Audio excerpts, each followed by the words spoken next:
Good evening, everybody, and welcome to this Backstage. I would like to ask the first six speakers of these days to join me. I know there's many people today who want to speak, but first of all, I ask Alessandro Piccone, of course, to join me on stage.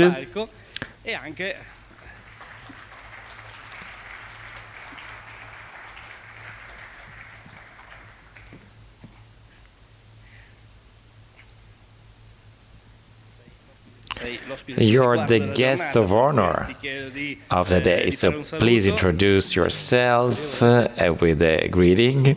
Well, actually, I wanted to start speaking about the atmosphere that we lived. We, the engineers working with motors over the last 40-50 years, because in this room there's 3 generations of engineers working on motors. I don't know whether you realize that. It is clear that my generation, and many of you today here belong to my generation, started at the Portello in the mid-60s. Then we moved to Arese in '74. And lastly, we were integrated with Fiat in '87. In the 60s, well, at the end of the 60s, the atmosphere at Alfa Romeo was incredible. It was a bubbling atmosphere. There were continuous initiatives in order to transform the company from a niche company to a bigger company. But there were advantages of being small. There was a personal and professional relationship. It was very straightforward, stimulating dialogue and work. And the department of engineers working with motors, well, they were living in direct contact with the only living element of the car, because the engine is born, lives, and sometimes also dies, even though the customers are not happy about that. So we had this presumption we were bragging about this. I was very young, I just turned 25, and I remember there was a sense of cohesion, of collaboration. I don't know how to explain it. The relationship was very strong. And you could perceive the unity of goals and a passion for what we did.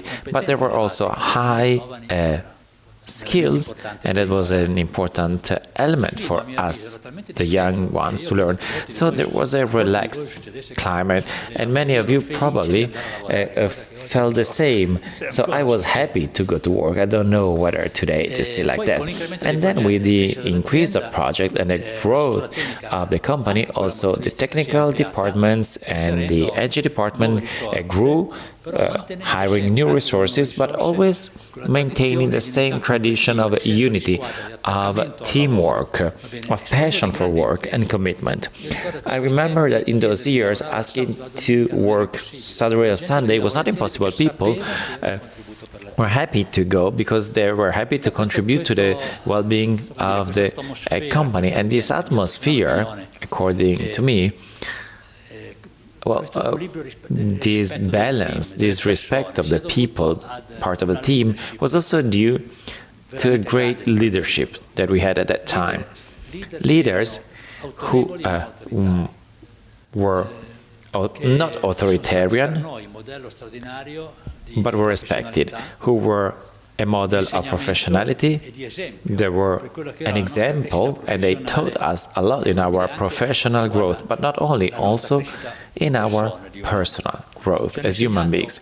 They taught us something very important, to convey to the younger ones our knowledge, our skills, in order for the younger ones to become better than us. Because there should have been a progressive increase in the level of the company, and I saw this firsthand, and my bosses did this to me, and I tried, and maybe you can witness this, I tried to do this with those who came after me. The fundamental concept, if we want to sum up the atmosphere of the time, is that respect and faith in the colleagues was very widespread vertically in the hierarchical way and horizontally. And this was the reason of success. Well, I have a couple of examples on leadership. They're very short, but I think the meaning is very important because they left an important mark on me in and outside the company. Well, the first one is humbleness. I was there for only 4 months. Mr. Garcia, who was the wizard of engines, he invented everything in the company. Well, he took me and brought me in the testing room for the first time. In this testing room, there was a person who I didn't know was famous at the time. Was the mythical Mr. Sala, excellent motor engineer, also called Saletta for his friends, who I then learned was the mechanic of Fangio. Fangio wanted to bring him to Mercedes when he went to work for Mercedes. And at that time, there was a dialogue which started between Mr. Garcia and Sala. If you met him, you know that Sala was speaking very fast, moving his hands, and I didn't understand anything. I was kind of perplexed by this very straightforward, direct exchange. And then coming back to the office, Mr. Garcia said, well, I know that probably you were surprised by this relationship with this man, but I have to tell you something. This person didn't have our opportunity to study, but he has incredible skills. So you should try to learn what he knows, and then you can be better than him. So this is the first example. Humbleness, respect of the people. Second example, even quicker. It was the 70s. Alfetta. Well, the car was given only to a manager at the time. So Mr. Dettori said, there's something which doesn't work in the fuel indicator level. Please check it, because maybe there might be a problem in production. So I went there, Mr. Cecchinelli dealt with it, and Mr. Forcinito dealt with it.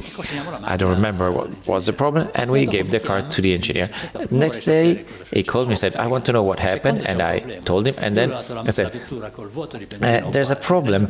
The fuel was almost to zero, and now I have a full tank.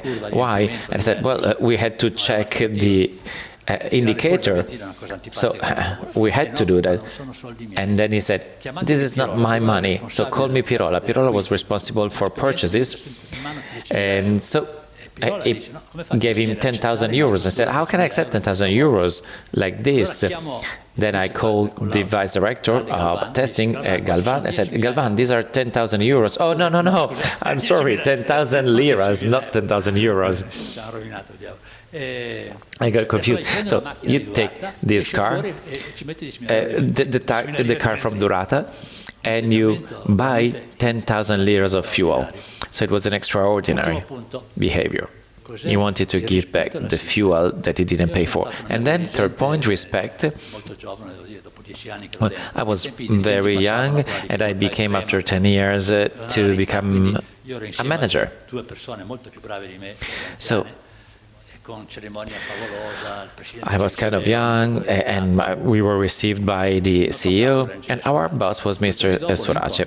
After 2 days, I met him in front of the coffee machine. He offered me a coffee, and he said, Pique, we called me Pique. Well, three things. First, congratulations, you got what you deserved. Second thing, our company is small, I'm very busy, so you have my trust. You can do whatever you like, but if you have problems, my door is open.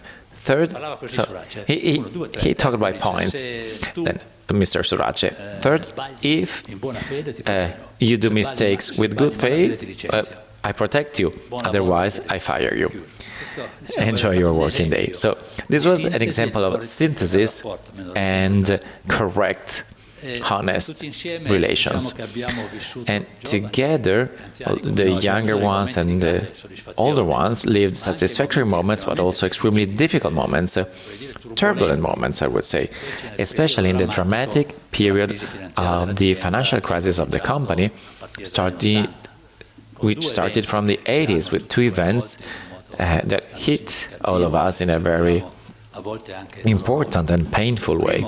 So the first one was the complete stall of a new project. So we had to reinvent something doable with what we had. And the second one was even more dramatic, because while we had to work, the company was trying to sell the company. So we had to collaborate to welcome General Motors in '85, and then we went to Ford in '86, and finally we landed in Fiat in '87.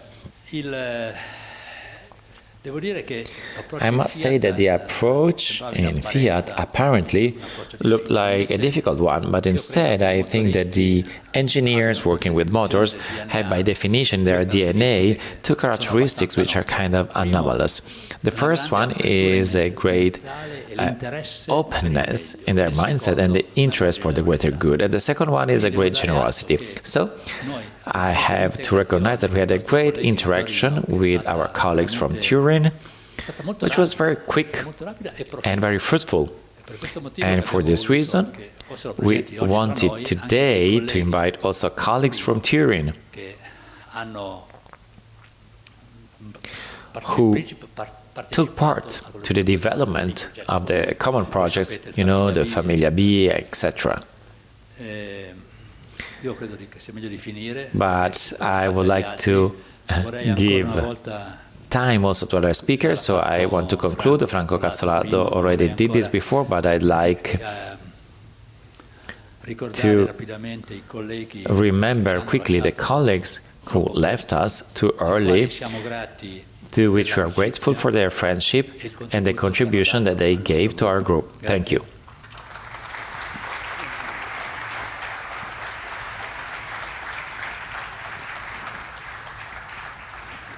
Thank you, Alessandro. You've been for a long time at the helm of this department of Alfa Romeo, and today you will also be at the helm of this storytelling through the years and the main events. So I asked Paolo Ferrero, who took over the role that was from Alessandro Piccone, to join me on stage together with Valper Paganoni, Franco Cazzolato, Aldo Regioni and Valfrido Binda.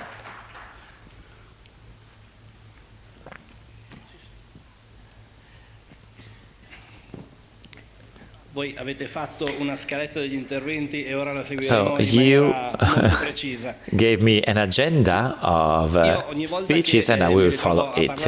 Every time I talk with about these things, I have to also check the documents, and documents not always respect what the people who live there tell, and we have to do also with people who could not be here with us today. So we have someone in memory of a person specifically, but also representing all the people who could not be here today. So please, Paola Lanati, come here. She has an important surname.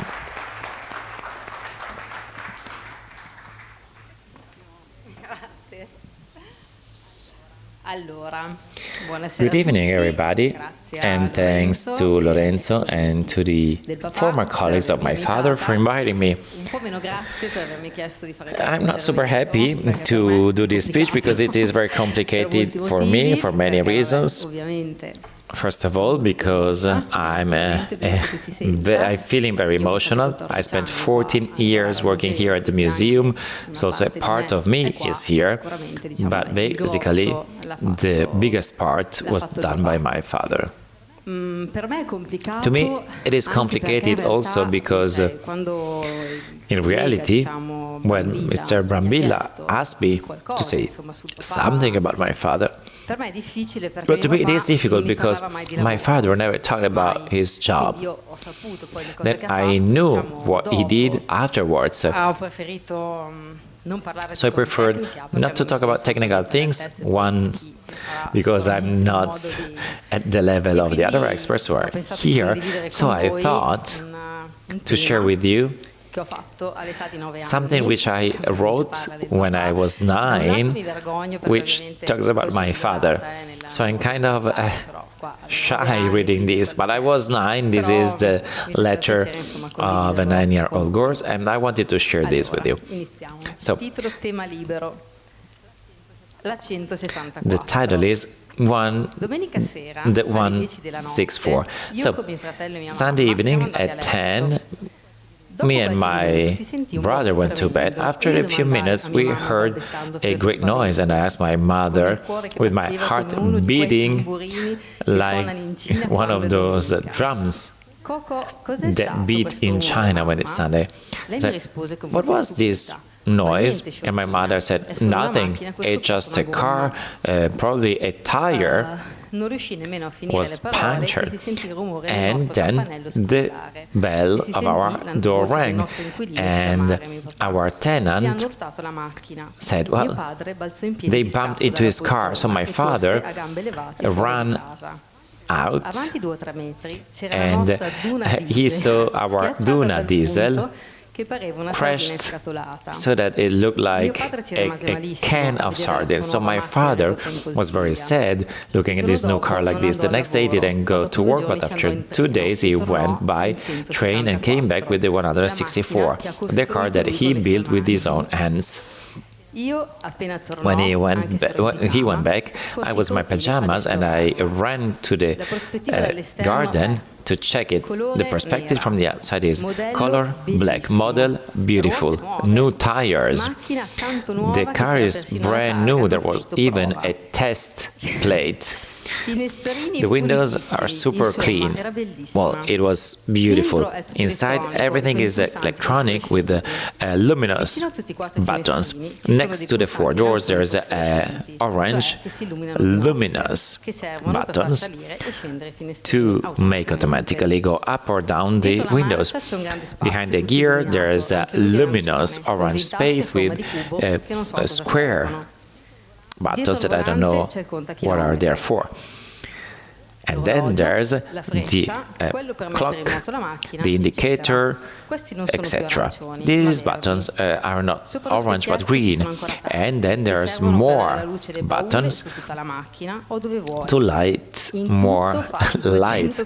In total, it makes 240 kilometers per hour. So my mother told my father, now every night we can go wherever we want. And my father said, yes, it is true. We can go where we like. Me and my brother started jumping full of joy.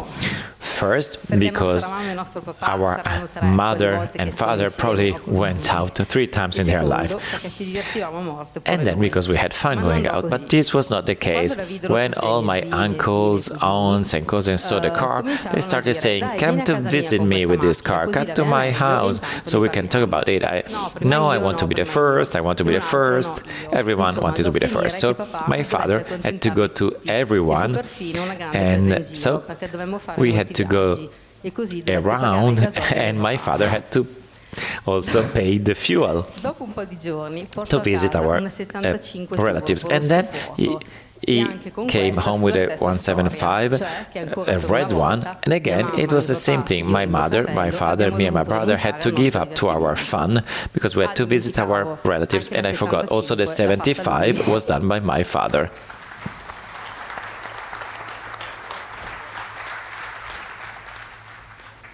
Thank you, Paola.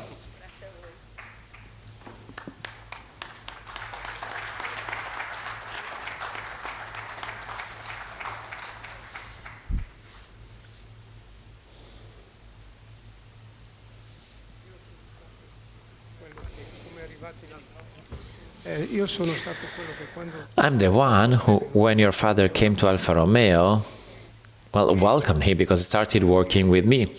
And I was the witness of the wedding of your mother and father in Piacenza, so I have a great memory of that day.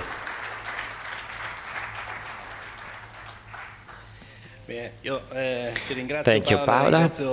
Thanks, everyone who's here today. Today we're talking about people, about what people did, because we want to give the right importance to people. So we start this story by going through certain periods. So I followed an agenda. As we said that I shared, I asked Alessandro Piccone to tell me some important moments that they thought could be interesting to talk about today. So let's start talking about what happens at the beginning of this history, when you started working in Arese with the Alfetta and Alfa Sud. Caielli had to speak, but he's not well, so I will replace him. So, when we launched the Alfetta, I remember that we were called, and if I'm not wrong, we launched it with 125 horsepower, which looked like an incredible number at the time, but our manager said, no, we want more. They were not satisfied. So I remember I went into the testing and experimenting department, and there was a problem. The problem was that we had an incredible power for the time. We had incredible phasings and distributions, and we had 4 carburetors whose alignation was critical. 2 of these were double, but in the testing room, at the time we used the testing room because we didn't have softwares and algorithms, etc. So, in the end, by opening the phasings, we arrived to 130 horsepower. So at that point, they asked me to bring it to the testing, to have it approved, and Zanardi, who was a legend of Alfa Romeo, it was 190 centimeters to meters. He had a huge feed. He went to the Puttanstrasse. That was the name. It was the only plain road that allowed you to go at a constant speed. So, and he was at 5th gear, 1,000 revolutions. So he was going, and then at one point he brakes, and I said, what did he do? And the car started doing hiccups, and he said, engineer, doesn't go well. Unfortunately, Caielli is not here, but it was very hard to make it right, but in the end we managed it. So I studied at Turin, so I had many friends at Turin University. I had many friends in Fiat, and one of these continued to call me because he wanted to have information on the 130 horsepowers, and I gave him this information. There was no problem because they tried to do that, but they didn't manage to do that until that time. And at the same time, we were also working on the Boxer.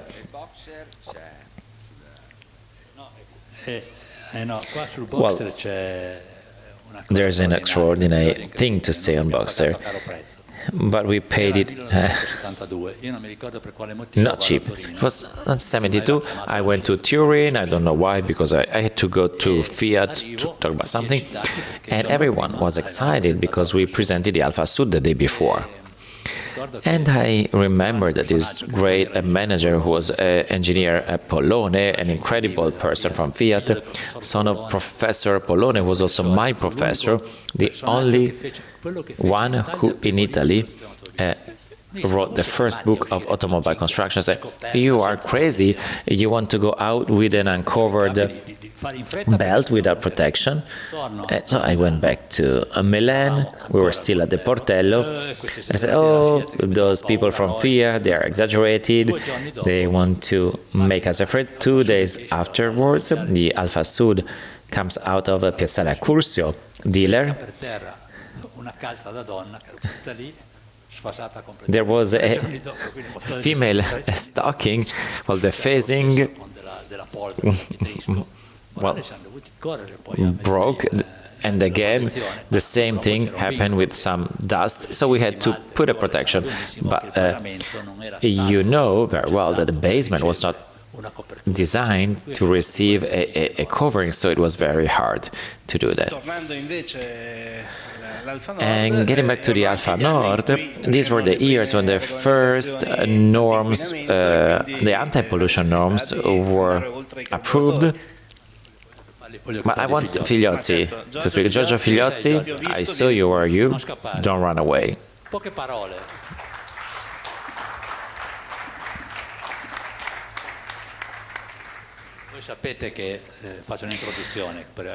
I'll make an introduction to help Giorgio. You know that Alfa Romeo designed a mechanical injection, which was very complex, and at those times there were only two companies who could do this, us and the iconic Cool Fish. If you are as old as me, you can probably remember it. And then you can continue with the history. Well, but we chose 4 butterflies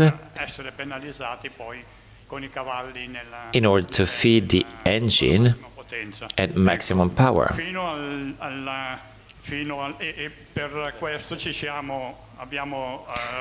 And so we realized, together with Pica, a regulator, yes, an injection pump regulator, which contained a carburation plan, a basic one, and then the different sensors to make changes and amendments. But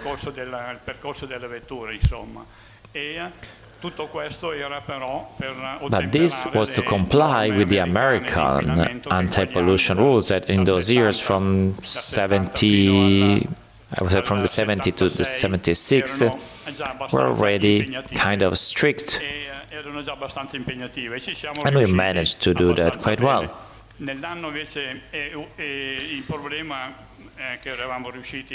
So we overcame the problem of hydrocarbons, but with and carbon dioxide, but with NOx, I don't remember, it was probably 76, I'm not sure. Americans lowered a lot also the threshold of these emissions, and with that engine that we had, we could not comply with the norms. So we had to, we have the pictures, I didn't know. So we had to give up to the 4 butterflies and add a single butterfly with a plenum chamber. So this is it. But the important thing which was made was exhaust gas recirculation. So in certain conditions of use of the car, we had some exhaust gas or ballast to recirculate, so we sent it to the suction pump, and this helped to lower the temperature. So we had lower emissions, and this is the scheme, well, very simplified, of the variant of the car, which we already had with 4 butterflies, while the blue and red elements are the things that we change with a single butterfly. So the EGR valve at the time was a simple valve, not like the ones of today, which are electronically automated. At the time, they were kind of approximate. Yeah, I just wanted to add a couple of things. For those who are not experts, EGR is like a man eating his own stools. We take the exhaust of the engine and we put it in the suction circuit. Second point, why technical? This is very important because we talk a lot about NOx. NOx do not come from the exhaust fuels, but they are created in the combustion chamber between the hydrogen of the air and the oxygen. So they are components of the air. And are a function of the maximum temperature of combustion, so we have to lower the maximum temperature of combustion. So, bringing them into the suction circle, they have a heat which is higher than air, so the combustion temperature gets down. Second point, we had to go from 4 butterflies to 1 butterfly. Why? Again, for the emissions. And this situation is the situation that triggered in the head of Mr. Garcia to do the phasing variator, because with a single butterfly we could not use open phasings without creating problems to the minimum regulation. So that's when the idea of doing the phase regulator was born. So there are reports that I wrote in '74 when I tried with empirical methods that today would make everyone laugh, because the only method to check it was doing that indoor. It was very hard, but in the end we did it. And in 73, I don't know whether someone recalls it, it was a dramatic moment, there was a new threshold. Me and Radaeli went to the USA and we failed standardization, because standard was 2.0. So the first test did 2.06, the second 2.01, the third one 2.09. So the average was 2.7. No, they said you cannot sell, so the production was ready. I don't recall it. Yes, I do, because they wanted to fire me. They wanted to fire me. I remember it very well. But as always, Mr. Garcia was the mind of the operation. Was reasonable. We had a stick shift, and the Americans were not used to do that. So they used their feet a lot and used more power than needed. So the power produced more NOx. So we came back. There was everyone panicking because the production was ready. So very rapidly we had to do something very bad, ugly. So to delay the ignition advance.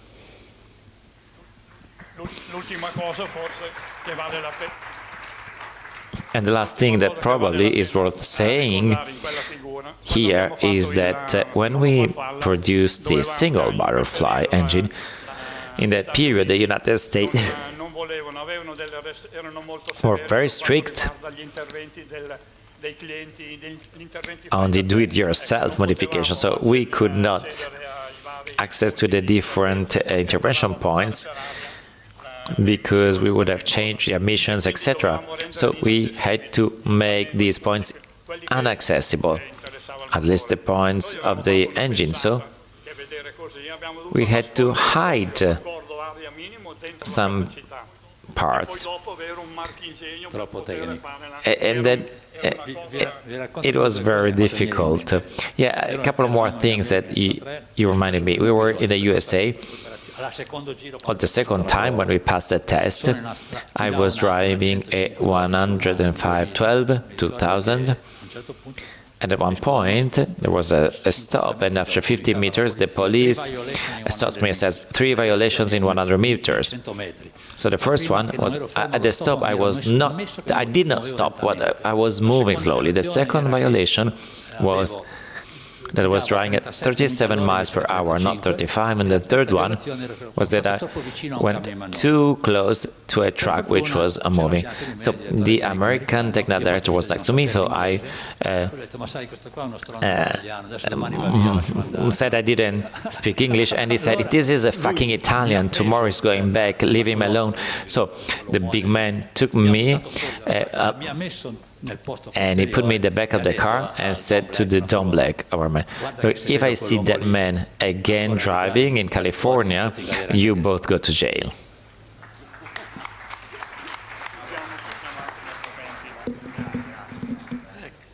Grazie Giorgio. So we talked about 4 cylinders, a boxer, etc. Another great project, which represents a milestone of the Arese is the V6. Well, talk about the 12 valves. Well, the first Bosch application was very important. Who can recall very well the first problem, the most important one, and what did we do? I don't want to be the only one speaking. Well, okay, I'm telling you this. It was a 2.5 with carburetors, the famous 6 carburetors of a good Mr. Caielli, who's not here, unfortunately. So we were about to start with production. Mr. Chirico goes to Balocco. At night he goes back, says, "Are you okay? Did you pass the toxicological test?" Because the sitting bull with his horse was faster. Because there were limitations in that moment. He compared it with the carburetor. So I said, "Engineer, you are right. Let's see what I can do." It was analog, it was not digital yet. So probably Camillo didn't meet him, so I met Mr. Gruber from Bosch and said, "Well, your boss is kind of right." And I said, "Yeah, I know, but what should I do?" Then I had a good idea. Maybe Licudi helped me, I don't remember. He said, "You have to simulate with the analog injection the effect of the accelerating pump." He did that. We started the production, and they were happy about the solution. It was a must on the analog. And what is fun, I remember 6 months afterwards, I went to a conference, and an Englishman from ESSO, vice president, came to me, kneeling down, and said, "Thank you for the car," because he said it was the most beautiful car in the world. I did nothing. They did everything. And then there was another important anecdote. Mr. Nicolis, so we were talking about his moral integrity. Well, Mr. Nicolis, it was the end of the 80s.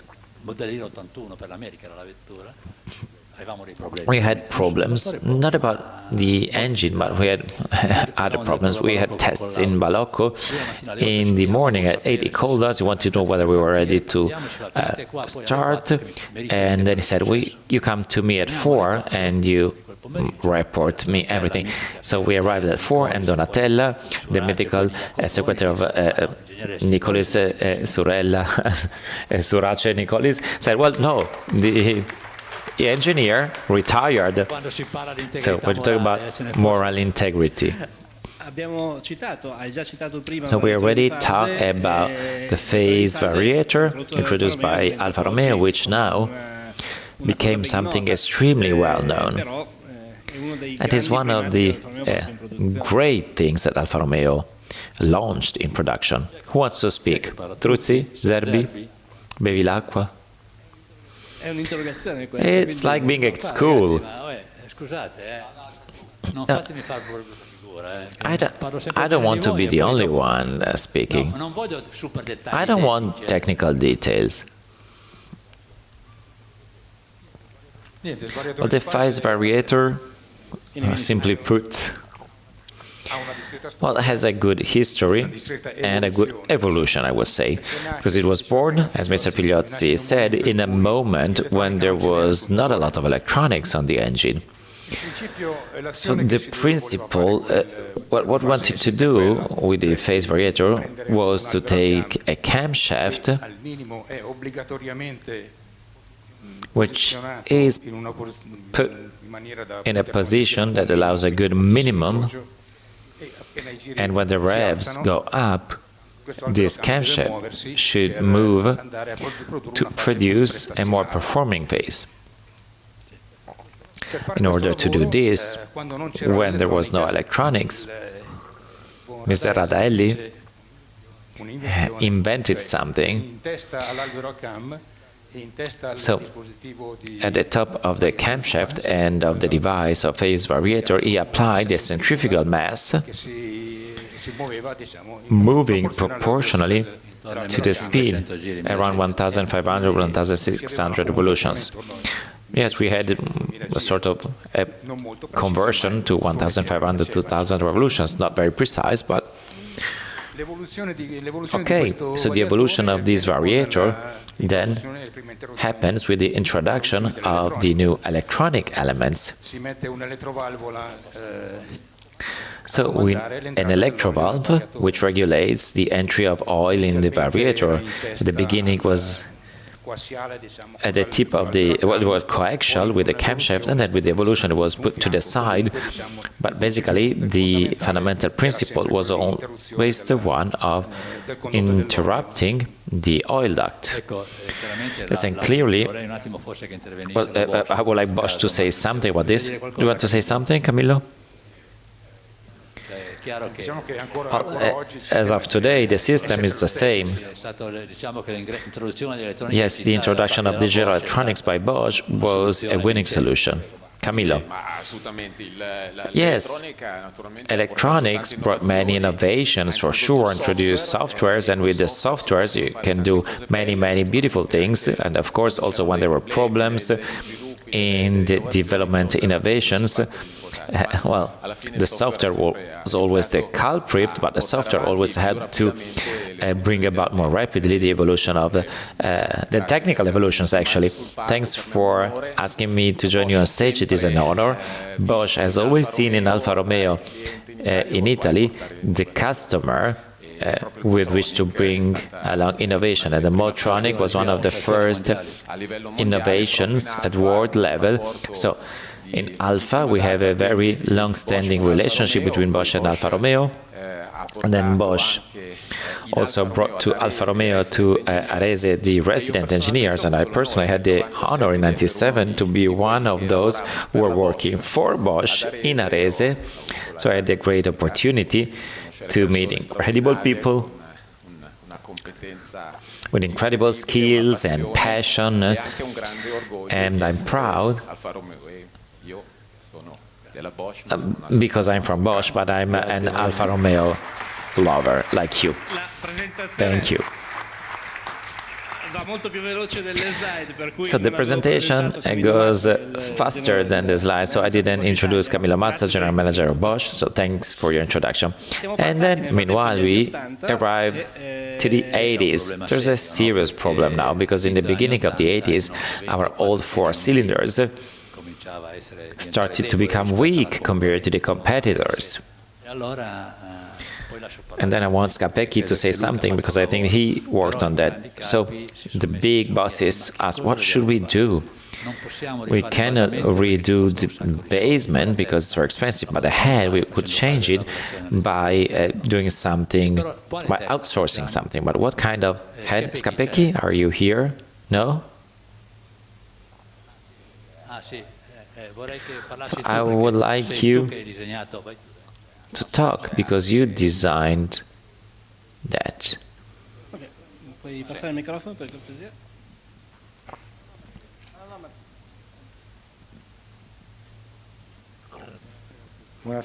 Good evening, everyone. Well, this image sums up everything. So leave aside the small part at the bottom, which had a different story. But these are the three heads of our history. The first one to the left is a classical clean spark 8 valves, which we found for the first time on the 75, and which is a head which comes from the old GTA head from the 60s. As you see, the two lateral elements allow to size the valve more than 40 millimeters, and this is our head, which we put on the 75 and again on 164 twin spark, etc. There are two more types of head. The central one has 3 valves, double ignition. It is another proposal that Scapecchi studied, assessed, and probably these 3 are all heads that have the chain compartment, like the old aluminum Alfa Romeo element. This one has 3 valves with 2 spark plugs. Of course, it gives advantages compared to the 2 valves, because the permeability offers some advantages compared to the 2 valves only. but gives advantage also because two valves are lighter than a big one.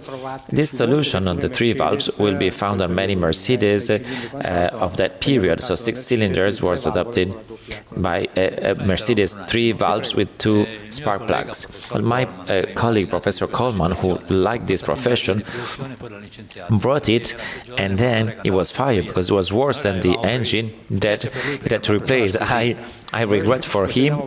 Well, we call it reverse benchmarking.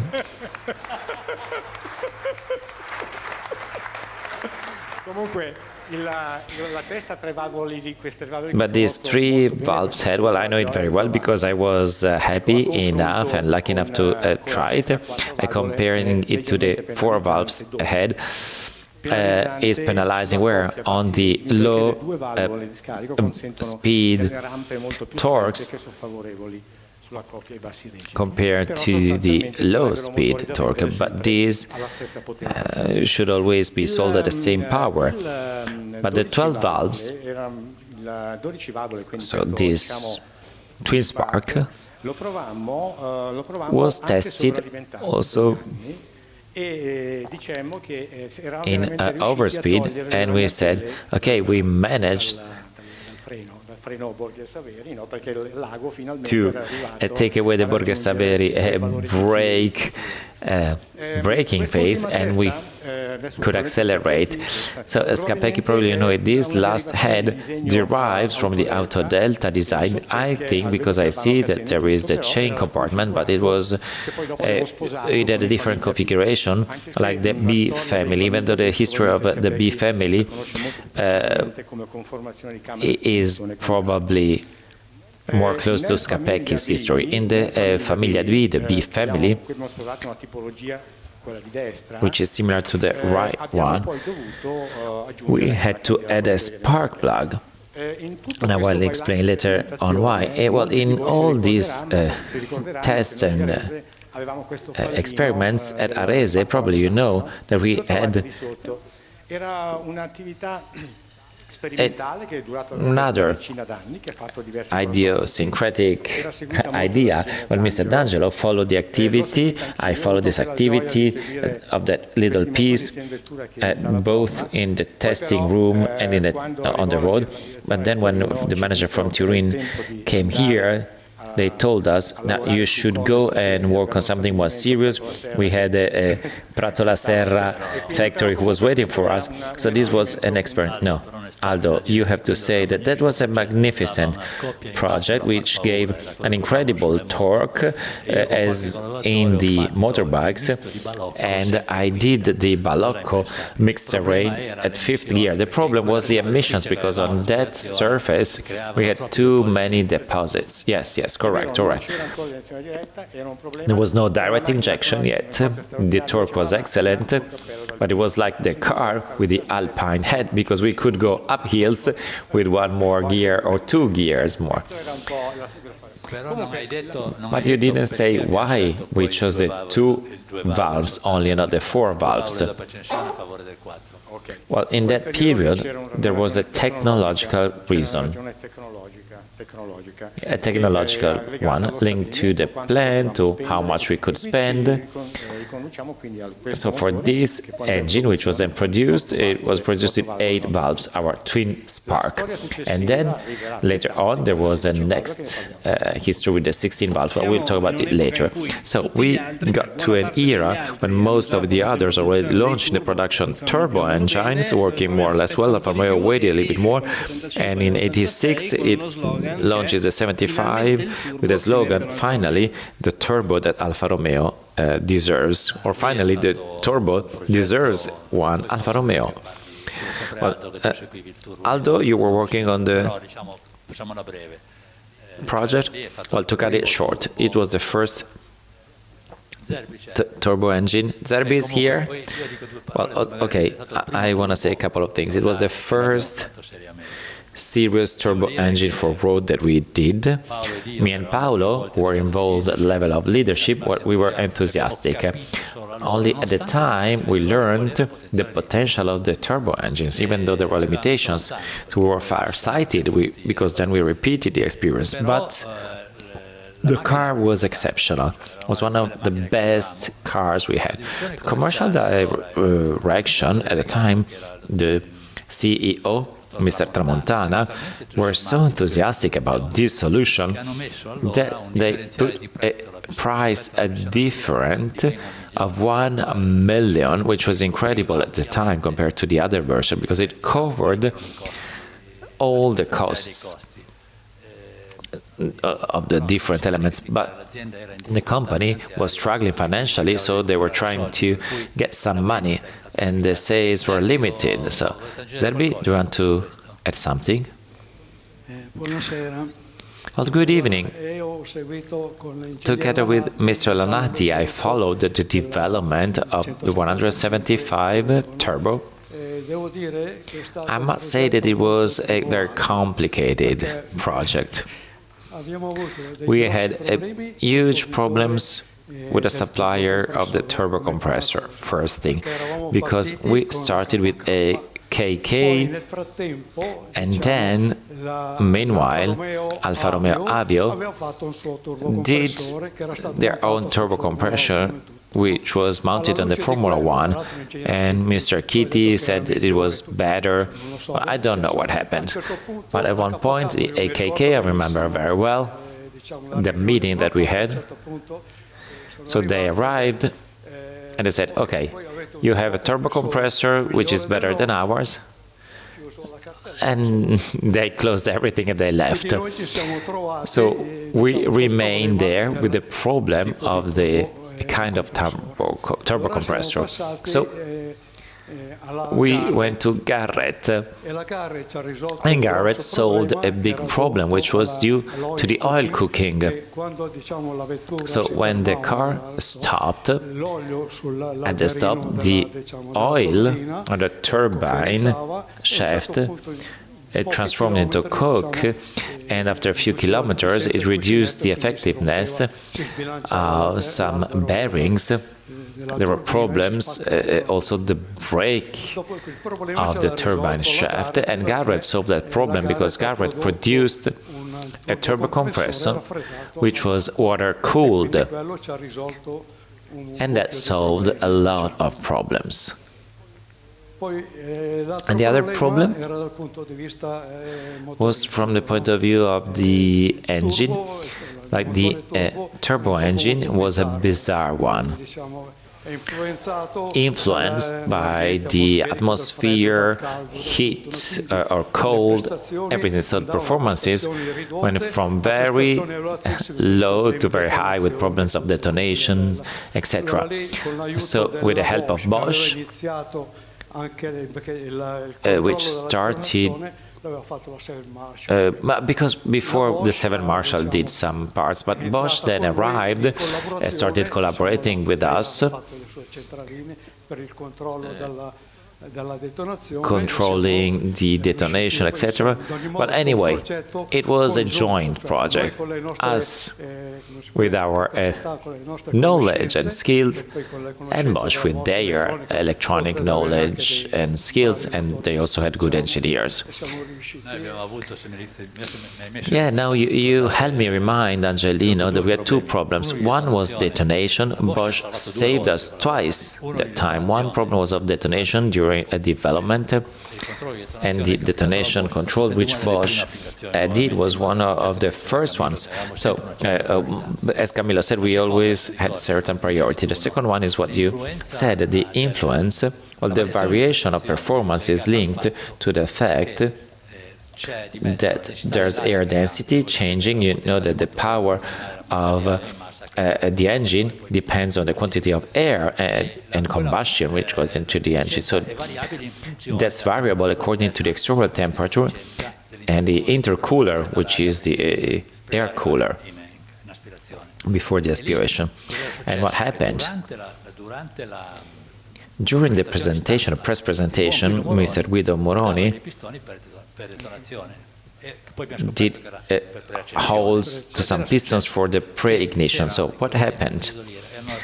And also straight stretches of road, it was very cold, so the effectiveness, the performance of intercooler was so high that the engine gave a power which was way higher, and the spark plug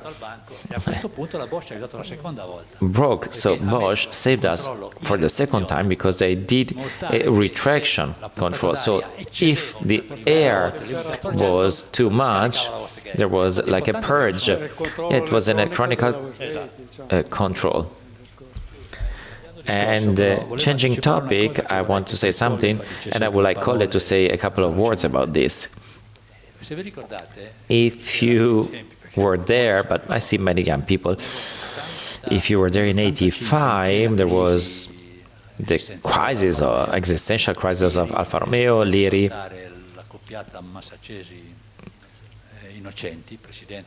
sent away Massacesi Innocenti, President and CEO, and Mr. Tramontana arrived, an incredible person with a moral integrity which is incredible and taught me so many things, and Mr. Alzati, and then Mr. Micheletta, who was probably responsible for the financial part. Mr. Alzati came from Ferrari, and I must say that he spoke a lot, but he also had a great passion for engines.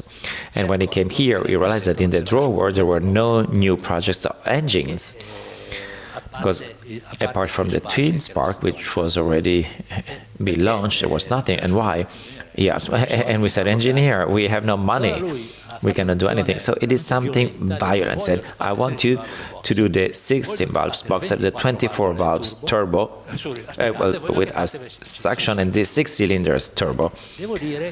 I must say that I didn't understand how he did. Well, okay, I took his orders, but it was an incredible commitment.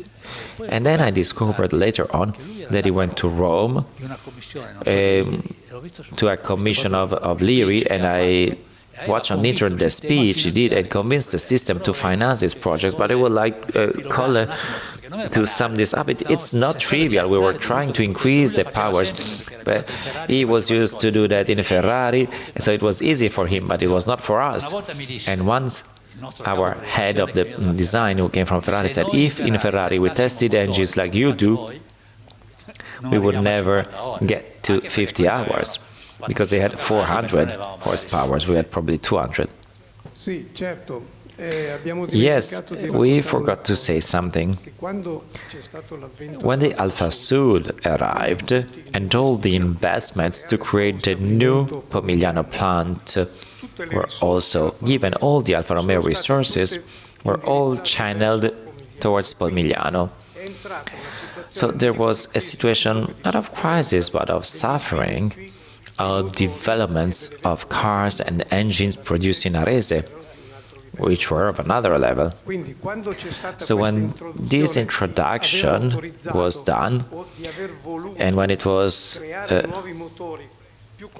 given the authorization to create more complex engines, there was some havoc, because also the methods refused to adapt to these new needs. So these new engines generated more important motor elements, but of bigger volumes, with problems with the body of the car and difficulties of production launch, because the prices went up. And this is one of the challenges that were launched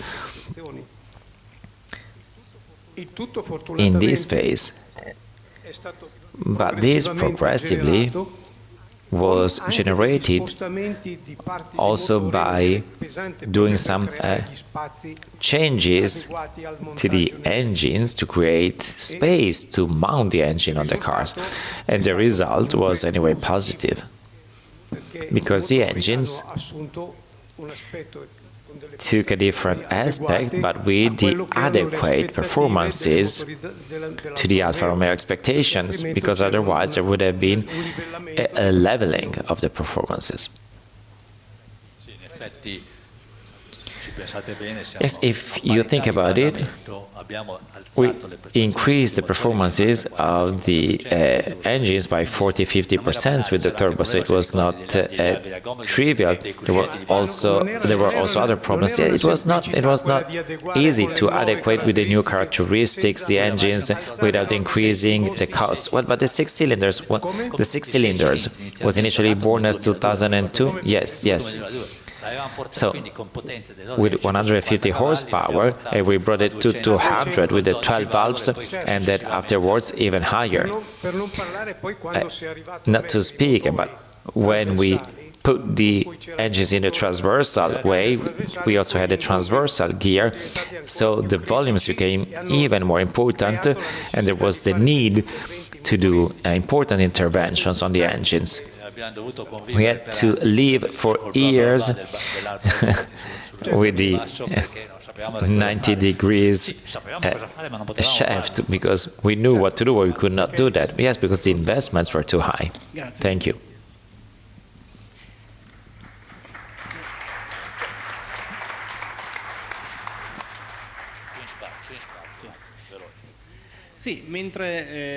So we talked before about the possibility of adding valves, as many others did in those years, and in '87 the twin spark debuted. Who recalls the problem we had before the launch of production? We were in October '86. Well, the problem was only one, if you will, but it was fundamental. It took some time to understand the problem of the combustion angle, which was very low with the double ignition, because the double ignition created, it had an advantage. It reduced the cyclic irregularities of the engine, so the difference of PMEs, of power between one cycle and the cycle, because the probability of igniting was double. But before the launch of the production, we broke the pistons. And Aldo, you were there, probably. Now, if you want to conclude.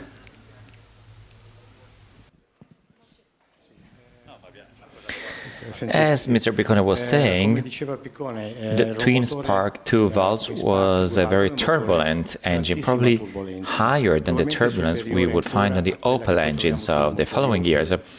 These engines required 10–15 degrees, opposite the 34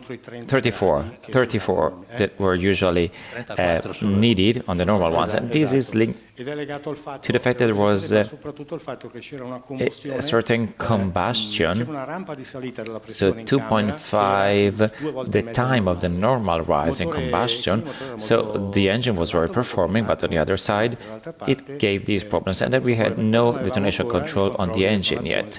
So that was the main problem that I know of. I don't know more, because in that moment there was Caielli, maybe Truzzi working on this engine. Well, the ending was that when the system understood what you just explained, they reduced the ignition, anticipation, and the production was fine. I don't know if you know it, but the great external consultancy firms that we used made the comparisons with the competitors in terms of consumption and performances for years. That engine, well, the 1800 version, was the benchmark, the leader in consumption. So it means that it was working. And before the end of the 80s, the 6 cylinders were brought to 3 liters. Colle is here and probably should have a say in this. Luciano, it's always you. For those who don't know Luciano Colle, he entered Alfa Romeo in '53. He's the most senior here.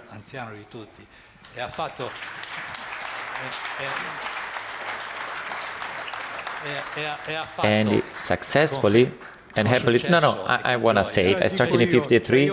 I did 3 years as a trainee in Alfa Romeo. In '58, I went to the design department, designing engines. And I started my career as an employee up to my retirement moment at the end of '93 as vice director. So he worked on almost all the engines. So progressively, I worked and had success in the design. The 3000, well, the development of the 3000 created a lot of difficulties because we had to always operate, keeping in mind that there must be a production that should get used to what we proposed without too many problems. So the design department had to constantly talk with the production and align with them. So some compromises were done in order to contain the costs and to create these elements. This is basically what happened. So we had a problem of water in the last cylinder. Yes, we increased the diameter and we had a problem of circulation around the cylinders of the cooling water. And this created some issues and difficulties of development. But not only. Also, other parts of production of the engine had some struggles. And thanks to the fact that everyone was committed, well, it took 1 year with Cicchinelli and the team. But I'm saying there was a good collaboration among everyone in order to solve the problem. It was not a fight like you cannot do it. In Alfa Romeo, we have to say that there has always been a great collaboration amongst the technicians working in the design stages. And I'm very happy about this.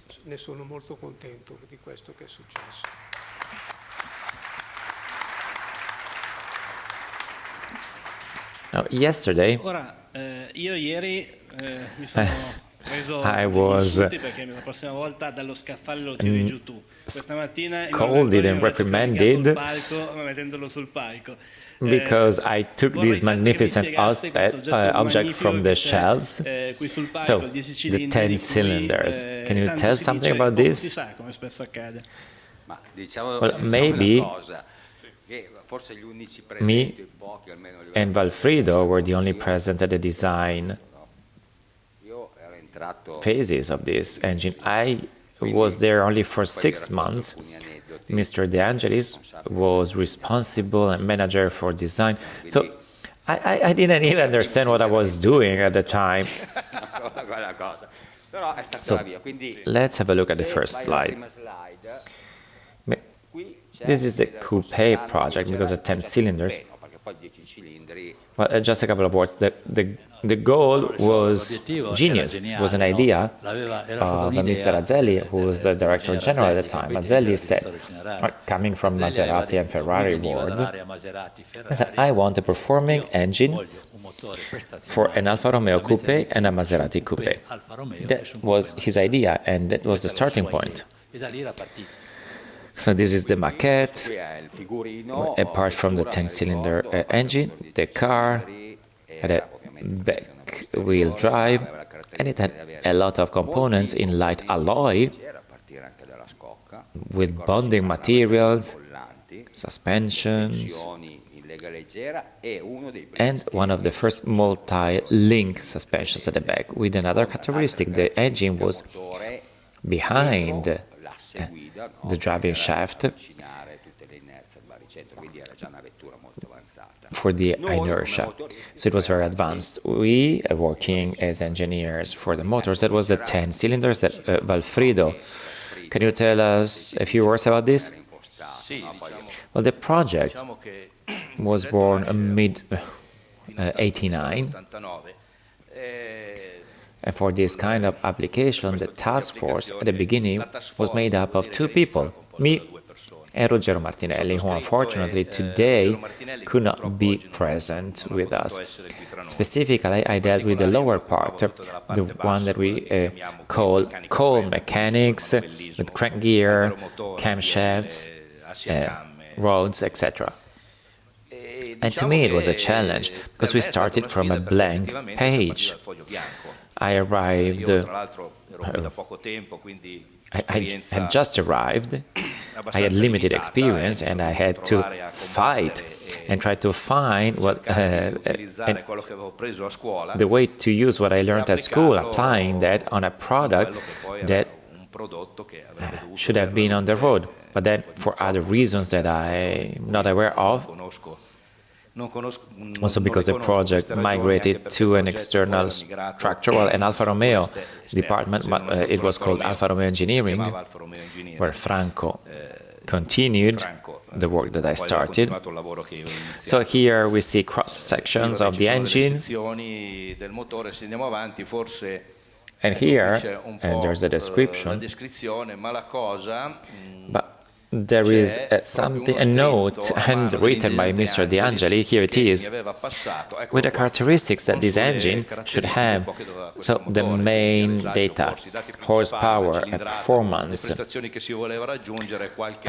some approximate data concerning some parameters to keep into account for the development of the project. For example, how cams had to be placed in the upper part, lower part, like in the 6 cylinders, for example, etc. Here we see drawings, hand-drawn, a first curve, a comparison with the 6 cylinders. It was 89.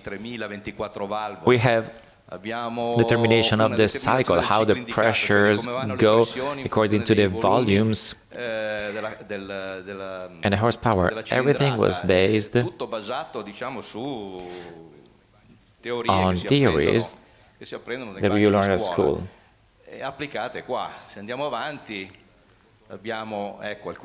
And here we see some pictures of the engine that we have on the stage,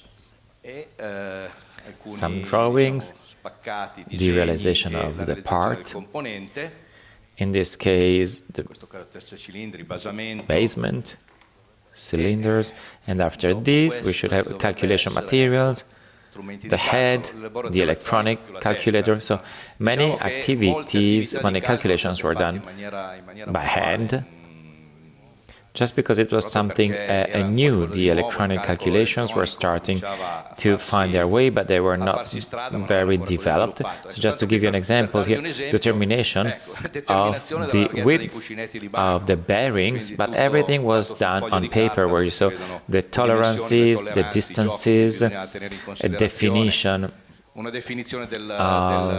the combustion, again bearings, how wide, the distance in order to avoid touching the shaft. This is one of the first calculations on the roads. And there's a fun anecdote here, because with Mr. De Angelis, we had to define the rod, and the idea was either to select a piece, so when we had to mount it, having rods with a difference in weight not higher than 2 grams, or finding the way of balancing them one by one with additional elements that had to reach the final weight. So we used this second solution. Mr. Cuponi, who was the manager, came to me, and when he saw the rod, he said, I don't want to see this rod. This is the rod of the 128. Cancel it. So I said, okay, Mr. De Angelis, I remember, said, it's my fault. I told him to follow this, to go along this solution. So I said, let's get back in a few days. And then we created the rod with the 2 ribs. This is another trend on the vibrations on the camshaft, the torsions. So the oil for the bearings, for the heads, the scheme of the oil circuit, everything was made on paper, hand-drawn. I want to add 3 things to what Valfrido said. Valfrido knows the engine better than me, but first of all, Mr. De Angelis. Not everyone knows he was a great character, most senior, the eldest one. He had always been responsible of Ferrari's engine production. So it was the first example when Ferrari gave someone to Alfa Romeo, because usually it was Alfa Romeo who gave people to Ferrari. So he had a vast experience. The second thing I want to say is Lavuel is here in the room? That's a shame, because Valfrido showed the maximum power of 320 horsepower of the first prototypes, 80 horsepower per liter. We were not satisfied, Jacoponi and Anzelli were not satisfied, and I remember that we did an incredible trip in the snow up to Graz, to Vuelle with Mr. De Angelis, incredible nights by car, and Vuelle created a good system of variable geometry that, at least on paper, could give 360 horsepower. At the time, it was very interesting. The third call, the sort of thing that I wanted to say, I know the story, because, of course, we regret it. But around this engine, there were 2,000 people the first time that it was tested. But simply the company was struggling, and also the Fiat group had problems, financial problems. It was the crisis of 92, 93. So all these projects were stopped, and the company gave all these resources to the Punto, the new Punto of 93, because it was the only one that with big volumes could allow the survival of the company. Another unusual thing, which was not visible because the engine was there, the flywheels were there, so no one did a flywheel for a 10-cylinder. So we also had to understand the inertial moment of the flywheel for this kind of engine. I leave the floor to Franco, because after that he was responsible for the project. We are late, but Walfrido, I think that here there's another milestone. If we go back to the initial slides, so the development was sent to an external office. So we went from the AutoCAD drawing, so with computer. So that was a big shift. The drawing machines were eliminated. So it was a moment of transition in the designing tools, and that was very important. I remember, do you remember, Alfredo, the designers in the beginning, either they continued to print paper, or with a ruler they went on the screen. And then, of course, very experienced engineers understood immediately how useful it was, this new tool. But I remember that it was an epochal shift. And then, talk about Mr. De Angelis.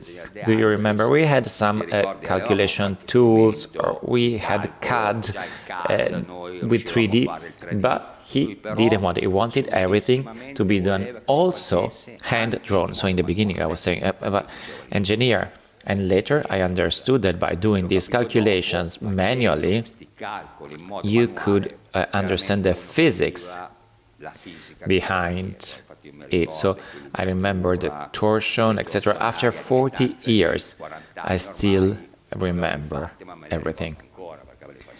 So he was a great carter, as you said, Sandro, but he was a great, great designer.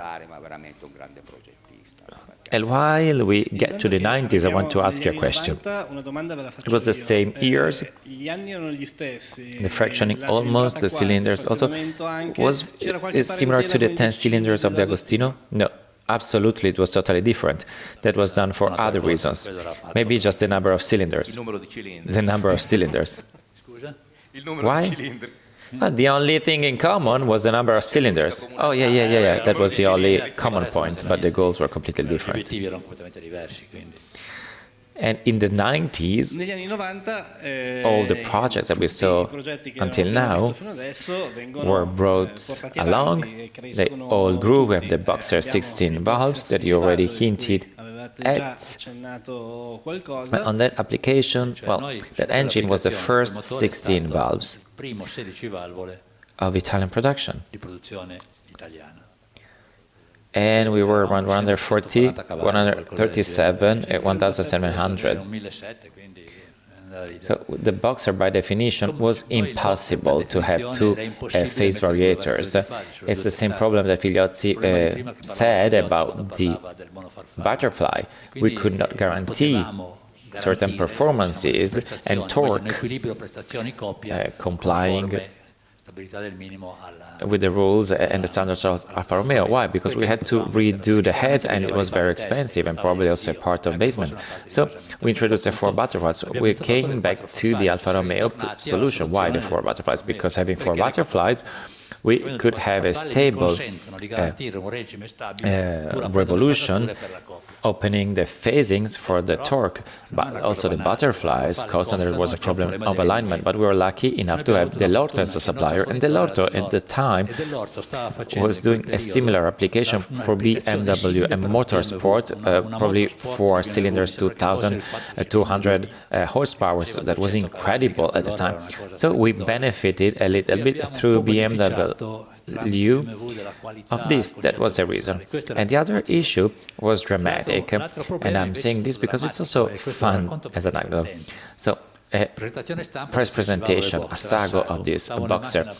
I was not there because I had to work, because we had to work. So Mr. Jacoponi in the evening calls me, what did you do? These cars have a problem with the spark plugs, but what was the problem? So having to bring the cars up and down, because they were on the first floor, there was some movement. And said it's unacceptable. I said, okay, but spark plugs are from the Real Casa. We cannot do better than this. And he said, what do you want to say? I said, because they're from Marelli. So what? And then there's another problem. For that Boxer, when you have to change the spark plugs, you have to dismantle the wheel. So it's not easy. And he asked Jacoponi, do you have a solution? I said, yes, but we have to prepare it. The solution was developed without guarantees in parallel, but NCK, Japanese, on 100,000 kilometers. Okay, but are you sure about what you say? Yes, I'm sure. Japanese people are serious people, but you have to convince the purchase, because spark plugs were around 25,000 liras versus probably Champion sold spare parts like supermarket at 5,000 lira, but we managed to do that. By HK had to send by plane all the parts for the production because we were super late. And then I want to anticipate something. This solution was then expanded later on with other details that I will give you later on the 24 valves and on the B family. Why on the 4 valves? Because with the further complexity of the ignition systems, with bobbins on every spark plug, with the coverings that we place for soundproofing reasons or aesthetic reasons, well, the situation of spark plugs were very complicated. It was expensive. The operation was expensive, more than the piece. And we were the first in Europe. Everyone imitated us then. But unfortunately, I was searched by Champion. And then you talked about the V6 6-cylinders turbo. Yes, 164. It's not a chance that the image shows the engine and the intercooler system. This is probably to say that finally the 164 had a system of air cooling which was very effective compared to his mother, which is this car. And this gave us a lot of satisfaction. And this engine also had a Motronic. It was a very different car, but if we look at it like a turbo, it's the son of this, with the intercooler, which is okay, and injection system. The engine had very big combustion sparks, And it gave us great satisfaction, and it launched this car at 245 kilometers per hour. Probably the mechanics could not even do this with brakes, etc. But that was the period when we also compared our cars with the Tema Ferrari, and we received a lot of satisfaction. So this engine was followed by engineer Lanati in terms of development. I followed the part of the injection and detonation and control, trips to Bosch, which had two sensors. It was the first European road engine with 100 horsepower per liter, more, 105. And there's another anecdote. Maurizio Carlevaro, if I'm not wrong, while entering the Fiat group, we had a great advantage. We had the Marene straight line, which was very long next to the highway. Now it's no longer there, but if you went on the Torino-Savona, you could see it. While in Balocco, we couldn't reach the maximum speed, because after the Lesmo curve, if you didn't want to die, you didn't have enough stretch to reach the maximum speed. And I think it was Maurizio Cannavaro who reached 235. So Sergio Carola probably remembers it, that he wrote 245 without saying who did it. And I was told, I don't know whether it's true, that Mr. Ghidella one day goes there, because he really tested the cars, and he also did the good critique, said, oh, who reached 245? I said, one from Alfa Romeo. He said, oh, those bad guys. And also the 24 valves was not bad.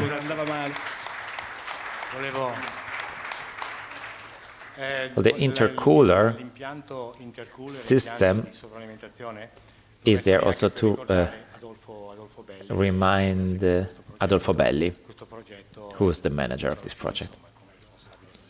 Adolfo was a great character, a great man, who always worked with humbleness, in silence, and did beautiful things.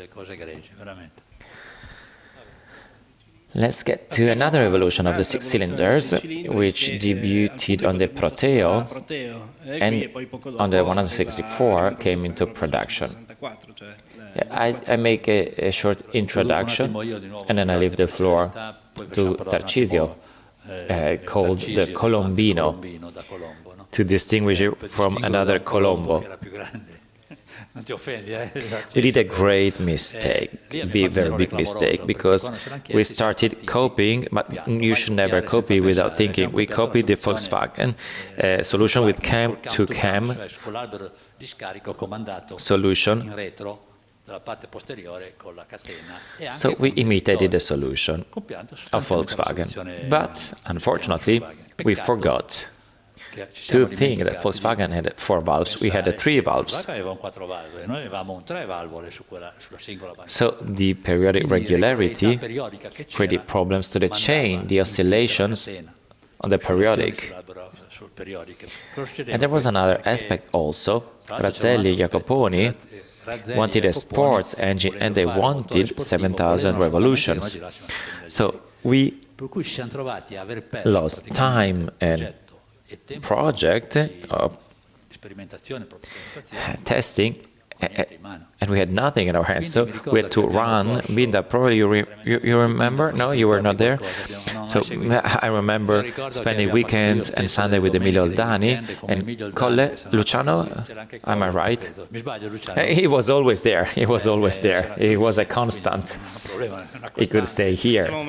No, but apart, jokes apart, we did the configuration with front control, which created problems for the installation. But then we were running like crazy because no one wanted to change the starting date. So in July, probably, or we were running, breaking the valves, and in October we had to deliver them. If I told the company that we were breaking the valves, either they fired me or they stopped the project. So I decided to shut up, but we asked Tarcisio Colombo, who then solved the problem together with the team. Tarcisio, come. Dai, Tarcisio, vieni. And I must say that he Devo solved, dire che lui sorry, poi ha solved the risolto il problem. problema e Thank you. Hello, everyone. Grazie, saluti a tutti. When I was told that there was this problem, since among other things I dealt with distribution, we tried first of all to understand which was the reason. So from the first calculations done, and not in a very refined way, it emerged that looks like there was a problem, a torsional on the camshaft and a longitudinal in the valve group. So this came out from the first calculations, but we had to check. In order to check this, well, it was a beautiful, beautiful teamwork. I like to say that with me, he was there, Alessandro Piccone, Spaggiari was there, and also Mr. Virgilio, the engineer, was there. And then he left. Anyway, we had to check that the problem was really that problem that I just mentioned. So the idea of Mr. Spaggiari was, okay, let's try and see whether we have this torsion. So let's put a little flywheel on the camshaft, so we change one of the frequencies, which appears to create this problem. So that's what we did. We created this flywheel, and we saw that the problem disappeared. But you could not go on the production with this small flywheel. It was impossible, but this confirmed that that was the reason. After which, well, in the distribution, there's always the profile of the cam, which is a fundamental. So the idea was, okay, we should change the kind of profile. We can use a profile which doesn't excite those frequencies, which we knew were responsible of the brakes. That's what we did. We developed a profile which was less strong than the original one, and we solved the problem. But it was something which was very cheap, because changing the hardware of the engine, it costs a lot in terms of price and time. But changing the profile of a cam, you just have to change a program of the numerical control, and it's okay. But you did a calculation with computers? Yes, because it was very quick, I remember. Yes, since I already had a series of work which I did on distribution, which was born on the occasion of the introduction of the hydraulic tappets. Hydraulic tappets require a softer treatment. So with different profiles, less aggressive profiles compared to the cams, the typical Alfa Romeo profiles, which were optimized for performances and very aggressive. Yes, the performance was very high, but it was not okay for the first attempts of introduction of hydraulic tappets. If you remember, the first one was on the Boxer with 24 little glass, if I'm not wrong. We had aggressive heights, and we broke tappets for a long time before understanding what was the problem. Allora, chiudiamo. Allora, So you hinted at that before, twin spark 16 valves. Twin spark 16 valvole, che arriva su basamento. Yes, I want to tell an anecdote for Mr. Cantarella and the company. But I was called by him. The family was a B family from Prato la Serra. So in overall, it was a Fiat project, and they didn't want a Fiat engine to appear on Alfa Romeo, so they wanted a customization. But the problem was that the Prato la Serra had ideal performances. It was a 4 valves with central spark plug. So there was sort of a fight. Some high manager said, let's do the 3 valves twin spark. I said, absolutely not, because I don't want to be fired like my friend from Mercedes. So I was told, you have to do a double ignition. I said, let's have a look at it and remember that Capecchi worked deeply to see whether this configuration was possible. One day he calls me and says, it's a mess, because this head, it's full of holes. We have 4 valves, 2 spark plugs. So I said, the only thing we can do is that having a 10 millimeter spark plug, the lateral one. But it's a problem having a 10 millimeter spark plug, because if you touch it, you damage it. So I was hesitant. At the end of the year meeting, I meet Cattarella and he asked, at what point is the 4 the twin spark? And I said I was not very convinced. He said, do you want to be replaced? So I ran back to the company. It was before Christmas. The only chance was the NGK. I called Kondo-san. Do you remember Kondo-san? He was more Italian than Japanese. He liked Italian cuisine a lot. Let's go on. Let's see something which didn't arrive to the production, the V6 bi-turbo. We have one model on the museum, at the museum, but not many drove it. Yes, it was an idea of me and Paolo Lanati. We had this fixation for turbo engines because we understood the potential that we could reach. So we had, I don't know whether the former Garrett is here in the room. The only way to install the engine with 2 turbos in a 164 Ford was having turbines integrated. And that solution is now very widespread, but I remember, but with difficulty, even though I was authorized by Jacoponi, I did an agreement with Garrett. It was 1 billion, the prototypes of a few, not million euros, but liras. So it was guaranteed that we would get it back during production. Okay, the things were very well. Mr. Adolfo Belli did only 1 model. I don't remember the other members of the team. So the engine was super. Mr. Cantarella tried the car on Balocco, on the bigger ring, Fiat. He touched 250. Then he was afraid. He did 2 loops and he couldn't stop because the brakes were no longer there. So the problem was that the car was not fit for those performances. It could not withstand them. So he asked us to do a business case, a project. So I presented a budget for the engine. I asked 8-10 billion of the time for everything, the launch, the modifications on the production, etc. But unfortunately, the part for the car was much more expensive because they had to create space for other brakes. We had to have the 4x4 version. So I remember with the commercial director, we had twice a meeting, but the company didn't allow this because the perspective of volumes, of sales volumes, were not justifiable. But if you do like BMW, I remember once in BMW, I tried a V8 diesel. I was there with the #1 of Bosch and said, that's a dream. And he said, only BMW can do this because they lose a lot for every car they sell. That's the reality. Either you sell them at 300,000 euros like Ferrari or you lose.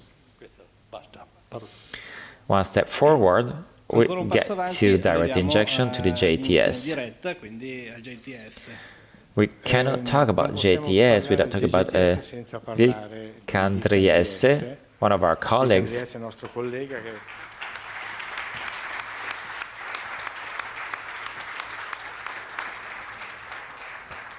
who came to Arese to work. When you were there in Arese, Ferrero, in that period, he worked on our most performing engines, and his task was to launch the direct injection, which was then consolidated with 156 JTS. So it was a single ignition, and the content of GTS you see it below with the flute and the injectors. I think it was around 99, 2001 here, that period. That's an engine which was then produced. It was brought to production. It was a great experience. We had some critical experiences also in that period. We were working with Zanella on the head and with Milani on the basement. And I must say something else. Of course, direct injection is always a technical solution which was born on the German warplanes during the World War. It was used on Mercedes in the 50s with a lot of money spent. And then in the 90s with direct injection, but now almost all engines have direct injection, so we were at the cutting edge and we had to pay a little bit for that also. The JTS was the first European engine with direct injection. Well, there was also a Renault 2 liters a few months before on the Megane, so the solution was abandoned. Mitsubishi, which is not European, already had this in production. Then there were in the 50s Mercedes, but it was a direct injection, mechanical direct injection, a solution that we found on the German warplanes.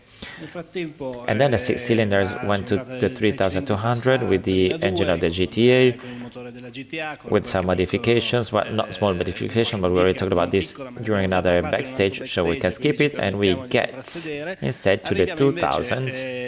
With new projects, and the 2000 started with the project 159.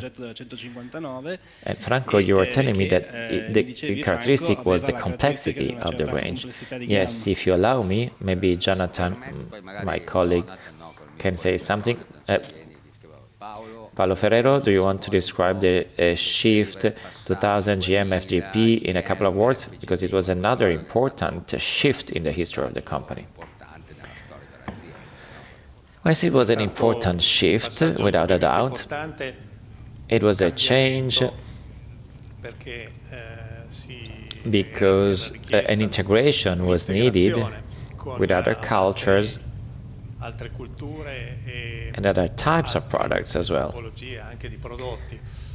I remember there were 4 regions, Italy, and I was responsible for engineering for the Italian activity, and there was a colleague for Germany, one for Sweden, and one for Brazil.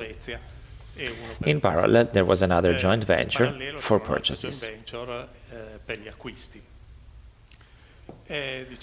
Well, let's say that we were there to check the product grid, as always happens when there are these, so to speak, marriages.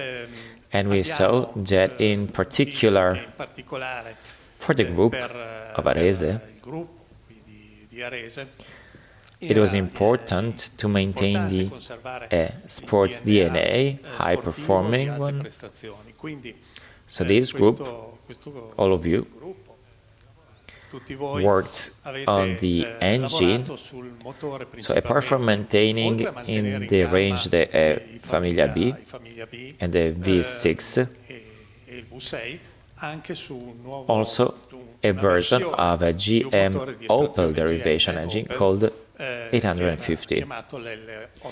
This 850, 1900 and 2200, was an engine running at 5,000, 5,200 revolutions.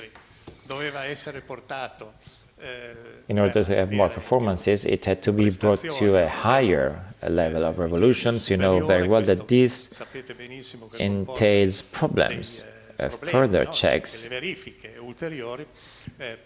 for certain components of the engine, which at the time were not so strong and robust, so they were okay for 5,200 revolutions, plus the extra But this was one of the problems linked to the discussions on the standards of test. Piccone hinted about that as standards compared to Ferrari for high-performing engines. In this case, there was a very deep discussion on the test standards because our standards, I mean the ones from Arese, were stricter. So this engine couldn't pass the tests. So there was a big discussion. This was the first step. And then there was a second step after the divorce with General Motors in 2005, when all the activities were gathered, the activities of the engines of the group, former Iveco passenger car, so heavy duty, in a single, and the passenger car in a single group, and we continued the development on these engines. So I stop here. I don't want to waste your time.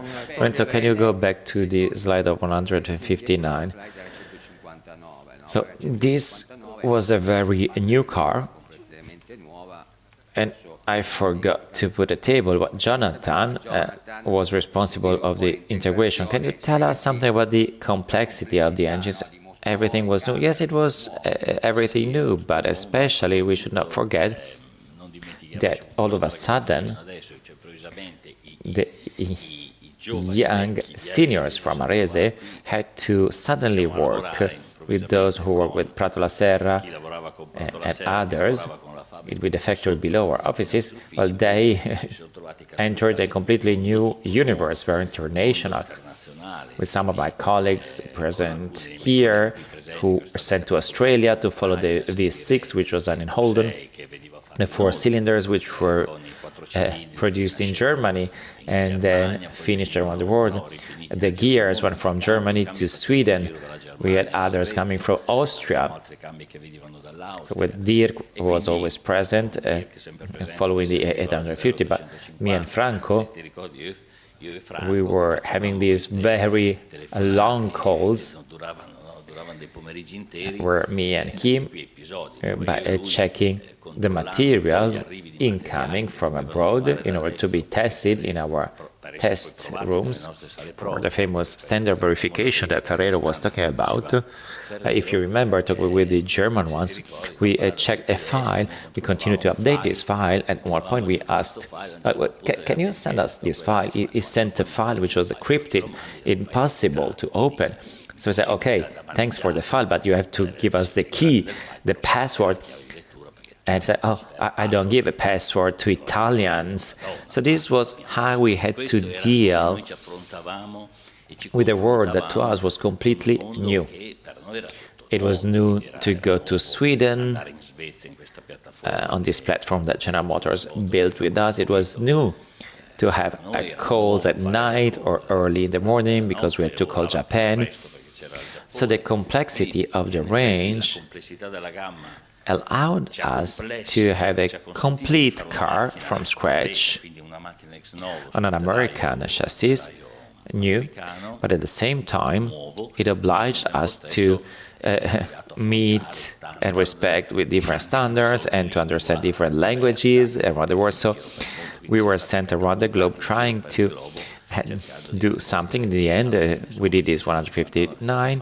Marchione was there shaking hands with people in the night. I was there disassembling engines because I was in Pomigliano to launch 159, just like I did with 156. I remember it was the launch of the 2.4 JTD, do you remember? Everyone was scared. It was a debut, for the debut.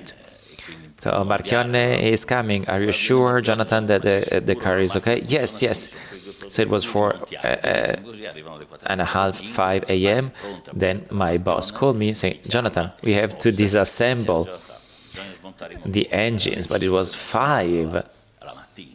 I said, what? No, we have to do that. We are not sure about the rods, probably. So there was a team that worked all night to to disassemble the engine. So to cut it short, I organized the team. I bring them home after the work. So it was 3:30. I wanted to go to the hotel, and a man who was sleeping around said, I have a room here. The next day, we have a dinner together because the event was successful. So I called the hotel saying, tonight I'm late. And he said, like yesterday? I said, no, not like yesterday, not that late. So we traveled the world for this, but the result was good. Well, the result was good in the end. These are the two main projects done in Arese. One was 4 cylinders, GM based, 850, where we redid the heads, direct injection, with the concepts of Dirk, Andras, JTS, direct injection. On the 850, it looked like a trivial, but to the left, we see how much we learned with GM, the standard. So we were very competent, but sometimes we were not very tidy and orderly. They were. At the center, you see the red lines are the number accumulation of hours for each engine reliability. So we had to take the base, the head, etc. But you see the anomalies which appeared. So the team, you see, I don't know whether Milan is here, someone from the design department. Come. We were also breaking the basement. And this, of course, as we said,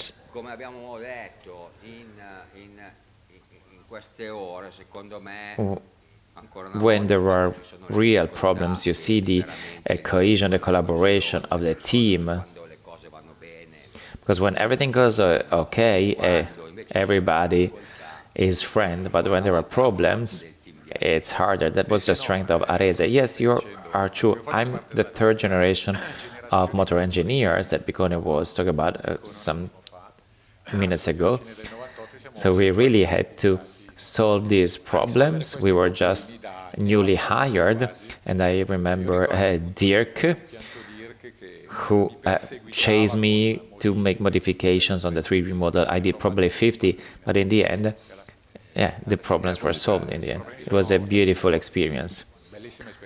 And then 159, another big project, Valfrido, V6 Holden, direct injection, everything was okay, but not really.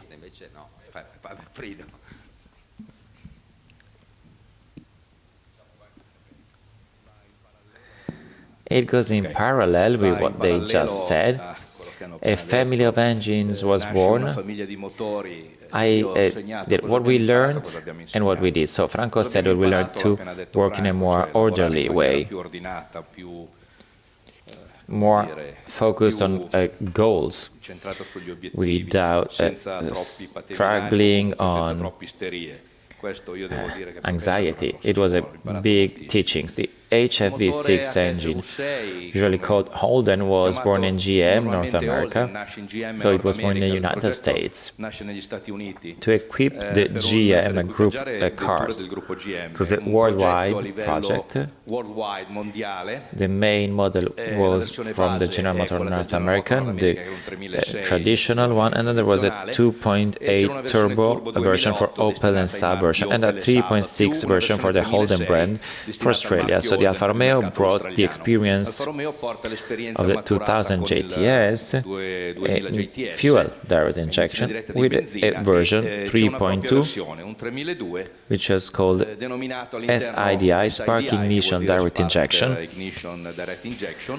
And the Holden engine, well, it was called like this because it was produced in the Holden production department in Melbourne, Australia. But I wanted to debunk a myth on this occasion. This project is an Alfa Romeo project, yet it was heavily supported by General Motors, okay? But what I can say is that having contacts with the former colleagues from North America, at the end of the joint venture in 2005, the concepts of the 3.2 concepts were then completely applied and then developed and improved on the 3.6 versions for the American market, direct injection. So we have some images here taken from the 3D model. Here we have the starting point. We called it Alfa Opel, Alfa because it was the Alfa engine. Just like the first version, direct injection that Opel was developing, when he brought it in-house, well, we went from the blue curve to the red curve. This was just the beginning. What we can see, Diego Sciangola is here. If you want to join me, you were working on the reliability part, but it was really hard and difficult because here we see just a few things, a water pump, a breakage of the pipes, high pressure, wear and tear. It was a massacre, and little by little, by working on it, half of the project was redone because every time we had a problem, they reviewed it, redid it, and then everything was implemented also on their versions for North America. So this is what we taught them.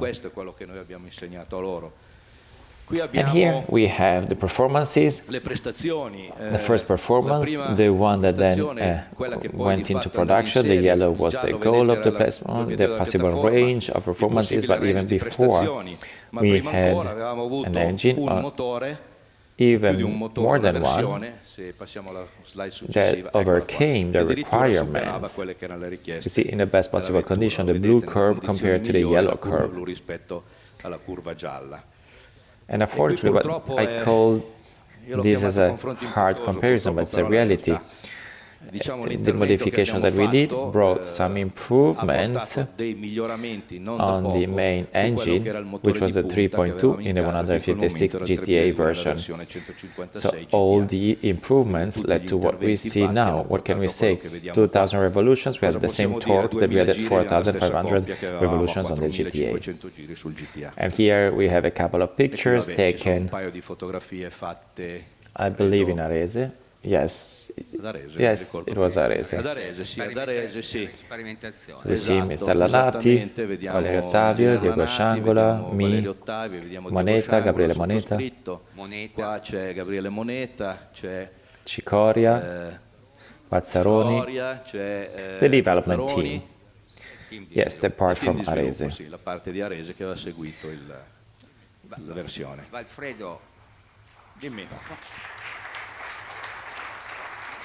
Alfredo, I said that we learned from GM, but, and by working with Americans over the last few years, that's not a trivial things. Well, at one point the Americans understood our value.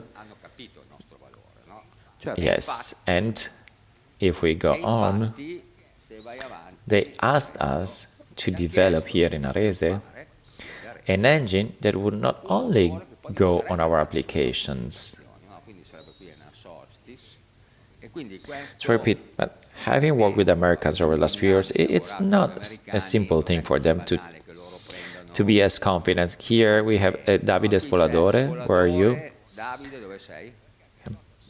I remember some episodes. Probably Mr. Ferrero kept everything at high level. Then a delegation arrived at Arese.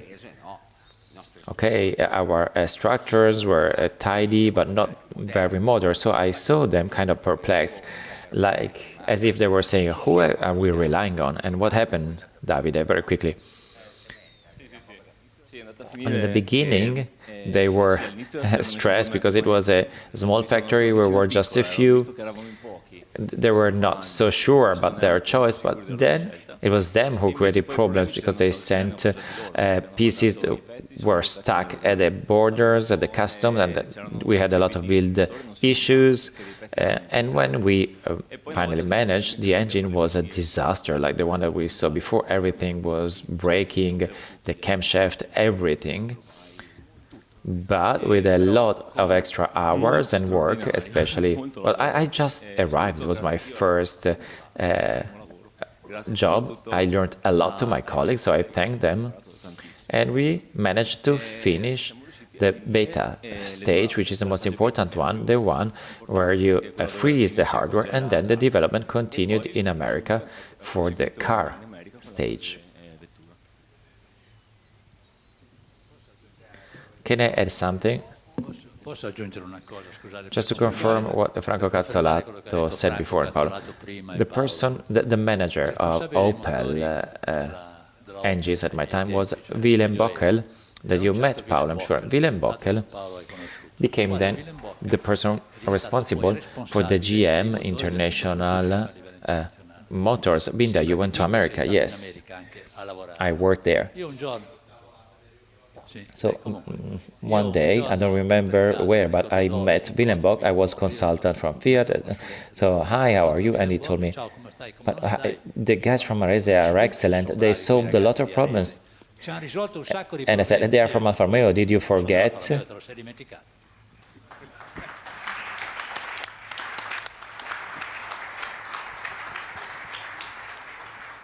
And then the last engine from Arese, yes, the last engine developed here in Arese. This is 1800 B family turbo direct injection with a pig iron basement. And when the entire group went to Turin, the aluminum version was developed on the 4C and Giulietta. So here Aldo was the head of the design. Well, if you want to say a couple of characteristics, of course, again, the important role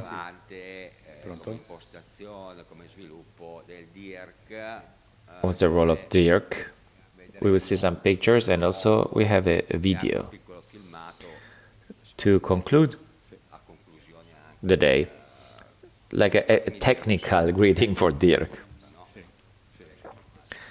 It is true that this engine sums up all the experiences done in the previous years about direct injection, overfeeding, variators, which Dirk and his team, and there's many people who work with him. There's Luca, you follow, Santarelli is here. Can you come here, please? Don't hide. Non nasconderti. Mi passo volentieri. Sì.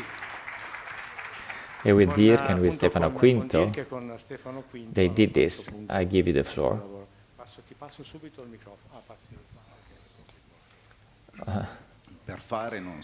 Well, there's very big names. I'm a small one, but I had the honor of working on this last project, where, as you were saying, Aldo, we brought all the concepts that also, in part, were not possible to solve with GM, like the single duct turbo,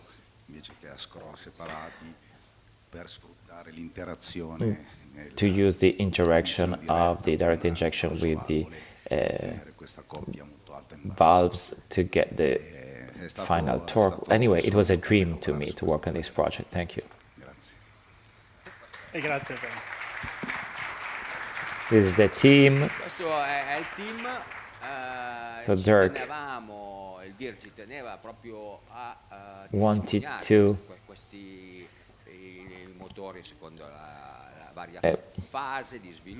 take pictures in the different stages of development. You see also some fun moments. It was a young team.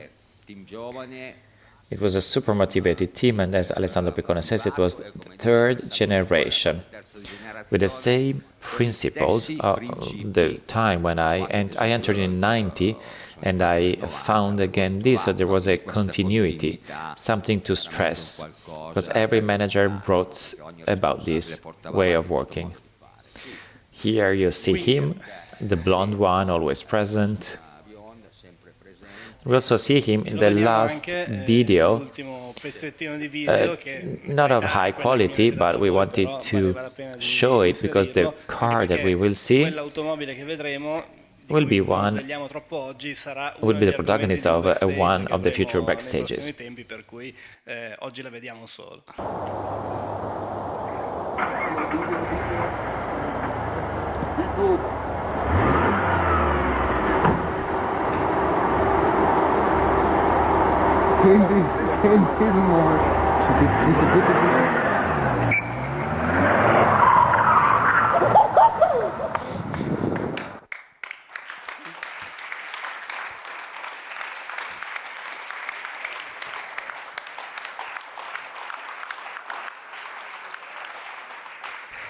It was Dunque, very, è stata, very long, way è stata longer molto più than lunga di quello che di solito usual, noi dedichiamo but it was worth it. qui pensiamo ai backstage, What ma we è did valsa la today pena. is not only a Quello che abbiamo fatto oggi non storytelling è solo un racconto, well, in buona parte anche un for racconto us, for a noi you, stessi, a voi but stessi, ma soprattutto it's an important è un and amore molto fundamental importante, fondamentale di documentation che, registrata that will non not andrà only solo ad help the alimentare la communication of the comunicazione del museum, non sarà solo but uno dei it will nostri go in the backstage, ma andrà anche archives, dritto in because archivio, today perché, with these oggi talks, con questi discorsi, anche se even sono, though non sometimes they sempre are not approfonditi quanto in depth, vorremmo, but linked ma to sempre facts, legati documents, a and dei names, fatti, a dei well, nomi, this a dei allows us to documenti, ci permette veramente write di a scrivere history, per which sommi was a capi very una long storia che è one. durata molti anni, una scuola che We ha fatto learned scuola, che a ha lot to creato many molte people, delle created vetture, many il of cuore the delle vetture cars che that we have abbiamo in in the museo, museum, che le and then persone, i many nostri fans of passaggi Alpha vedranno drive negli anni every day on the 60, road. e So quindi it's è nice to bello see vedere come that people,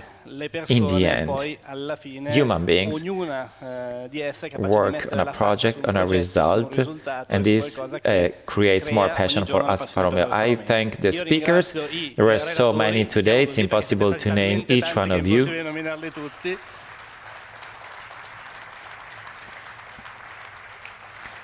I thank our audience as always, and before concluding, I would like you to take a couple of pictures.